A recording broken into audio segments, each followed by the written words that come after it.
Good evening students. आज हम potential energy, कल हमने पोटेंशियल एनर्जी डिस्कस किया था। आज उसी के बेस पे कुछ न्यूमेरिकल्स लेंगे, देन हम फाइंड आउट करेंगे potential energy for the spring. Clear है? अब late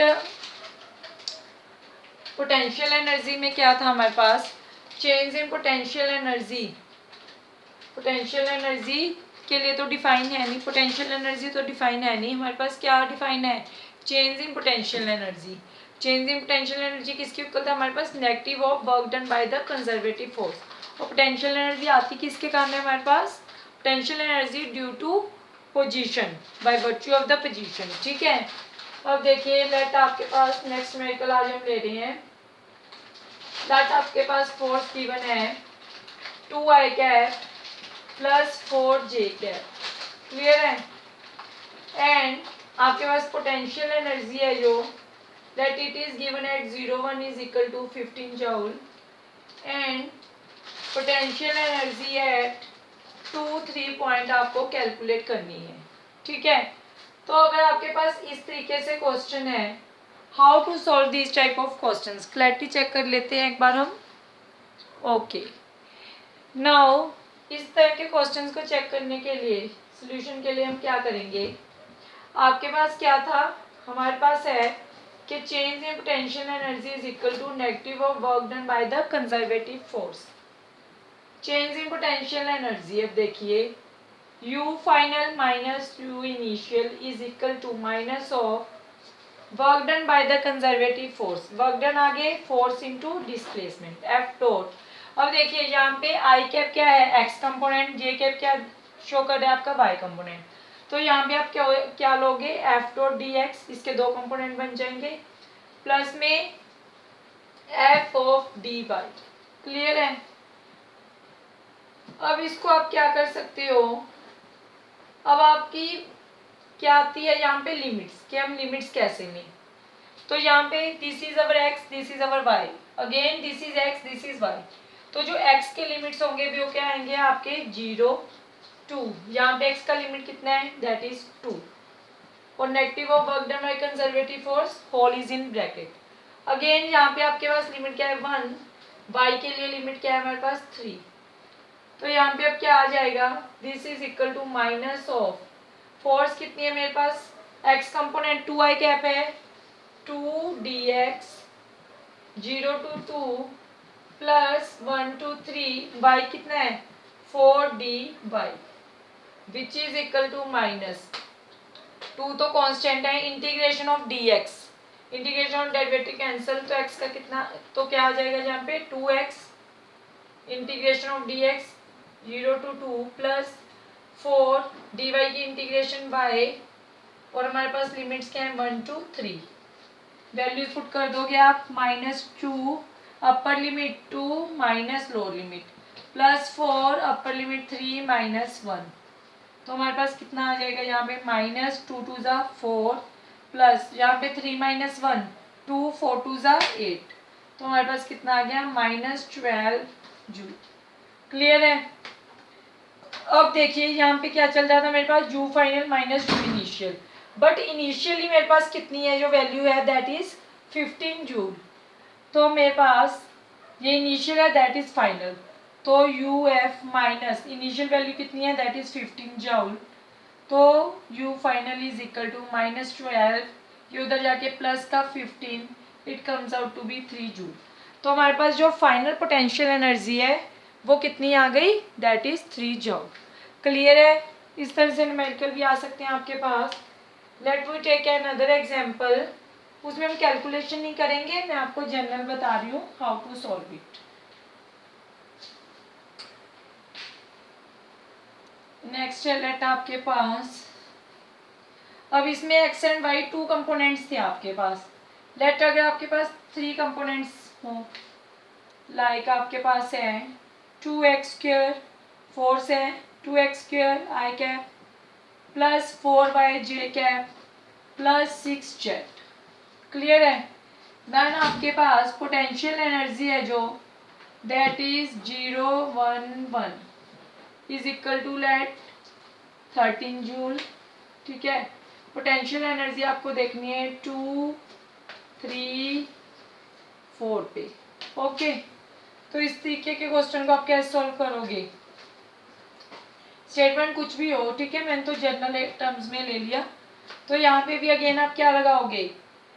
change in potential energy that U final minus U initial is equal to work done negative of work done by conservative force which is equal to minus work done by conservative force. This is your X component that is F dot D X, plus में आ जाएगा हमारे पास F dot D Y, plus में F dot D Z. अब देखिए limits की अगर मैं बात करूं X Y and Z, X Y and Z, तो फर्स्ट लिमिट आएगी मेरी 0 to 2, नेक्स्ट में आएगा मेरा 1 to 3, नेक्स्ट में आएगा 1 to 4, नेगेटिव बाहर ब्रैकेट में, which is equal to minus force कितनी है फर्स्ट केस में मेरे पास 2x² dx 0 to 2, प्लस में फोर्स नेक्स्ट कितनी है 4y dy, लिमिट्स क्या है 1 to 3, प्लस नेक्स्ट में कितना आ जाएगा मेरे पास 6z dz 1 to 4, which is equal to minus. अब 2 क्या है कांस्टेंट, 2 तो बाहर, x² की इंटीग्रेशन मैंने आपको पहले ही बताया है, पावर रूल जहाँ पे लगेगा यहाँ पे +1 अपॉन में भी, तो x³ अपॉन क्यूब इसकी integration x³ upon 3 0 to 2, plus में 4 कांस्टेंट y पे फिर पावर रूल लग जाएगा y² upon 2 1 to 3 plus 6 again बाहर, z की integration that is z² upon 2 1 to 4। Again आप क्या करोगे यहाँ पे अपर लिमिट पुट करोगे 2 का क्यूब 8, 0 पुट करोगे तो 0 minus lower limit again, then आप कैलकुलेशन करोगे यहाँ पे u फाइनल आपको कैलकुलेट करना है, जो इनिशियल मुझे कितना गिवन है 13, इसको उधर ले जाओगे uf आप क्या कर सकते हो कैलकुलेट कर सकते हो। क्लियर है? नेक्स्ट अब देखिए एक और तरह के क्वेश्चन भी बनते हैं पोटेंशियल एनर्जी में। उससे पहले हमारे पास ग्रेविटेशनल पोटेंशियल एनर्जी क्या होती है? What is gravitational potential energy? Gravitational potential energy के लिए आप अजम्पशन मान के चल रहे हो कि ग्राउंड पे आपके पास जो पोटेंशियल एनर्जी है उसको हम क्या अज्यूम कर रहे हैं, इट इज 0। नेक्स्ट है हमारे पास ग्रेविटेशनल पोटेंशियल एनर्जी। क्लियर है? वैसे हम इसको डिटेल में डिस्कस करेंगे हमारे ग्रेविटेशनल चैप्टर में। ओके, यहाँ पे हम इसका बेसिक ले रहे हैं ग्रेविटेशनल पोटेंशियल एनर्जी का। ग्रेविटेशनल पोटेंशियल एनर्जी यहाँ पे इतना क्लियर नहीं हो रहा, नीचे लिख रही हूँ मैं, ग्रेविटेशनल पोटेंशियल एनर्जी। इसके लिए अब मैं क्या एज्यूम कर रही हूँ कि मेरे पास दो मास हैं m1 एंड m2, और अगर वो सेपरेट हो रखे हैं r डिस्टेंस से, that I have two masses m1 and m2 and they are separated by distance r, तो इसके पास जो पोटेंशियल एनर्जी होगी Q is equal to that is minus of g m1 m2 upon r। तो इसका जो formula आता है ग्रेविटेशनल पोटेंशियल एनर्जी का वो आता है minus g m1 m2 upon r। m1 m2 क्या है मास, r क्या है आपके पास जो इनके बीच में सेपरेशन है, g क्या हमारा ग्रेविटेशनल कांस्टेंट। और हम क्या एज्यूम करके चलते हैं कि आपके पास जो ग्राउंड होता है, ग्राउंड पे हमारे पास जो पोटेंशियल एनर्जी है वो कितना है 0। तो इससे हम थोड़ी सी हाइट पे जब h हाइट पे जाते हैं तब यहाँ पे जब आप पोटेंशियल एनर्जी कैलकुलेशन करते हो तो एक तो उसका weight which act downward mg into में h, तब यहाँ पे जो पोटेंशियल एनर्जी है वो mgh बनती है।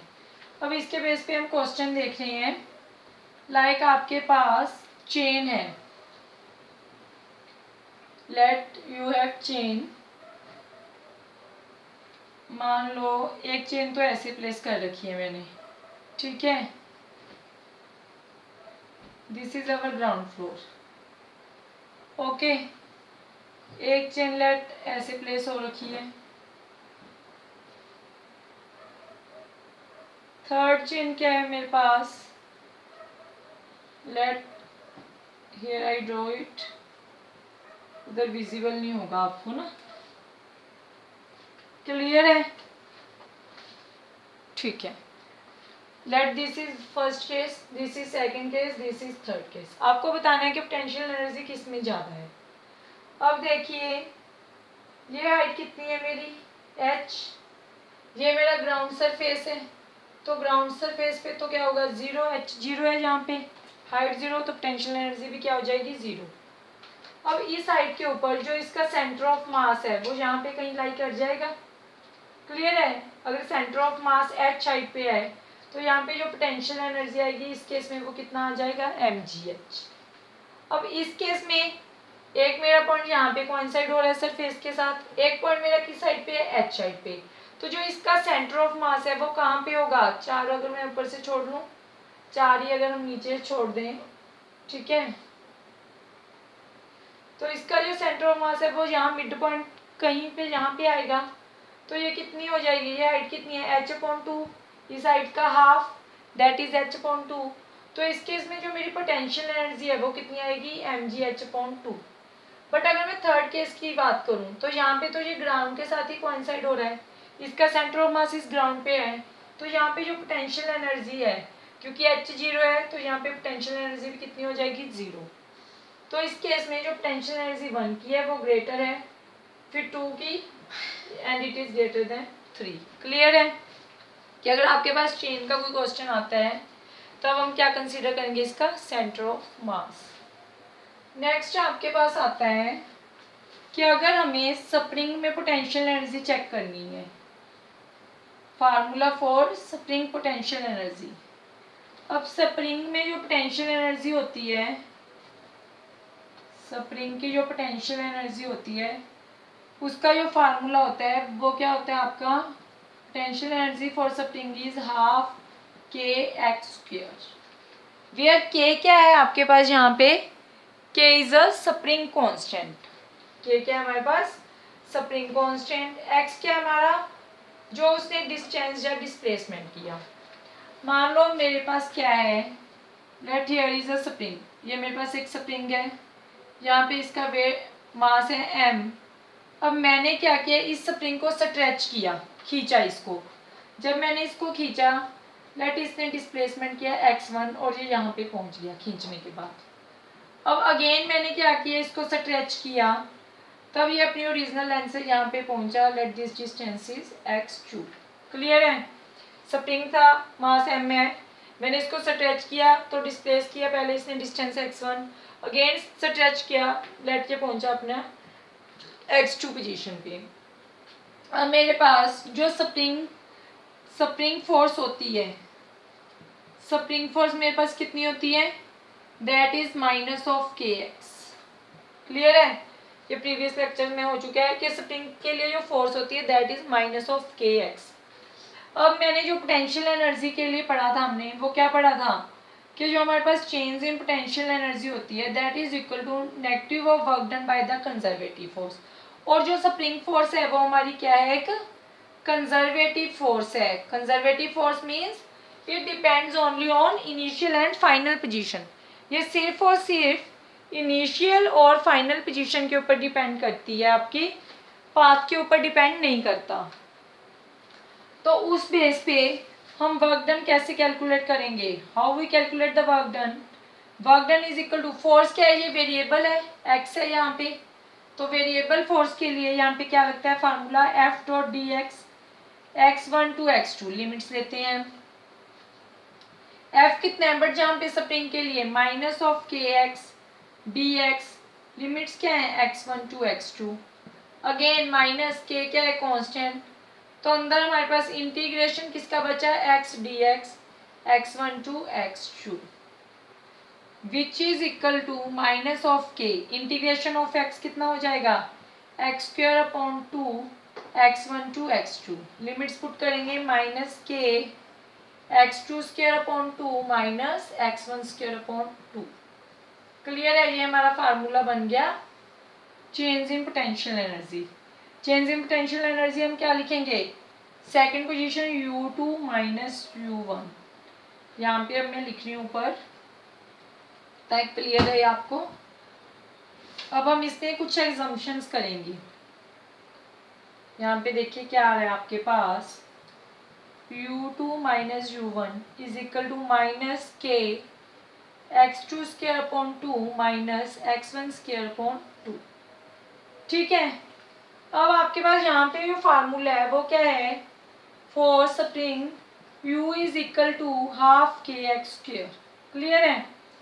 तो यहाँ पे हम एजम्पशन क्या करते हैं, अजम्पशन ये है कि किसी पॉइंट पे हम x1 को या x2 को किसी एक पॉइंट को ज़ीरो कर लेते हैं। पर ये कन्वेंशंस होती हैं, कन्वेंशन मीन जो पहले ले चुके हैं हम उसी को हम आगे फॉलो अप करते हैं। और कन्वेंशन ये क्या लेते हैं कि जो इसकी ओरिजिनल लेंथ होती है, ओरिजिनल लेंथ को हम क्या मान लेते हैं, जीरो। कि ओरिजिनल लेंथ पे जो आपकी पोटेंशियल एनर्जी है वो कितनी है, जीरो। तो ओरिजिनल लेंथ इसकी कहाँ पे थी, यहाँ पे, यहाँ से डिस्प्लेसमेंट x1 हुआ था ना, तो हम x1 को क्या मान लेंगे, let x1 is equal to 0 from its original length. ठीक है, कहाँ से लेना है, इसकी जो नेचुरल लेंथ है, फ्रॉम नेचुरल लेंथ आप x1 को क्या ले लोगे, 0। और x1 0 है तो आपके पास वहाँ पे जो पोटेंशियल एनर्जी होगी वो भी क्या होगी, 0 होगी। तो अगर यहाँ पे हम वैल्यू पुट करें इसमें, लेट इट बी 1, तो यहाँ पे क्या आ जाएगा, u2 is equal to minus, अगर हम इसको अंदर ले जाएंगे, सॉरी यहाँ पे पहले एक दो स्टेप्स और करिए। यहाँ पे क्या है आपके पास, u2 minus u1 is equal to minus K x2 square upon 2 plus के x1 स्क्वायर अपॉन 2। बट हमारे पास ये किसके इक्वल होता है, change in potential energy is equal to negative of work done by the conservative force. तो यहाँ पे negative of work done by conservative force means, यहाँ पे लिख दो next step, u2 minus u1 is equal to minus, minus एक यहाँ पे है, अंदर जब ये मल्टीप्लाई होगा minus x2 square upon 2 plus क्या है के x1 square upon 2 which is equal to, ये क्या बन जाएगा पॉजिटिव का, के x2 स्क्वायर अपॉन 2 माइनस के x1 square upon 2 that is u2 minus u1। Clear है, u2 माइनस u1 अगर आपका इतना आ रहा है, तब जब ये आप कन्वेंशन पुट करोगे कि ओरिजिनल लेंथ से नेचुरल लेंथ से हमने u1 को 0 लिया, तो यहाँ पे ये क्या बनेगा formula, u2 is equal to u1 0 है, x1 भी आपका 0 है, दिस इज इक्वल टू के x2 स्क्वायर अपॉन 2। क्लियर है, यहाँ पे फार्मूला भी सेम था, u is equal to half के एक्स स्क्वायर। दूसरा इसमें क्या होता है कि हमारे पास जो स्प्रिंग की पोटेंशियल एनर्जी होती है, इट कांट बी नेगेटिव, ये कहीं भी आपके पास नेगेटिव नहीं हो सकती, it should be always positive. दो कन्वेंशन है कि एक तो हमें नेचुरल लेंथ से इसको 0 करना है, सेकेंड कन्वेंशन ये है आपके पास कि आपके पास जो स्प्रिंग पोटेंशियल एनर्जी होती है वो ऑलवेज पॉजिटिव रहती है, बट जो आपके पास gravitation potential energy see it can be negative. Clear है, this is the overall for potential energy के स्प्रिंग की पोटेंशियल एनर्जी आपको कैलकुलेट कैसे करनी है। देन आपके पास पोटेंशियल एनर्जी डिफाइन नहीं है, हमारे पास change in potential energy define है, इसीलिए change in potential energy is equal to this. Thank you. इसके बाद कुछ न्यूमेरिकल्स हम डिस्कस करेंगे, देन स्टेबल अनस्टेबल केस क्या है वो डिस्कस करेंगे। Thank you very much.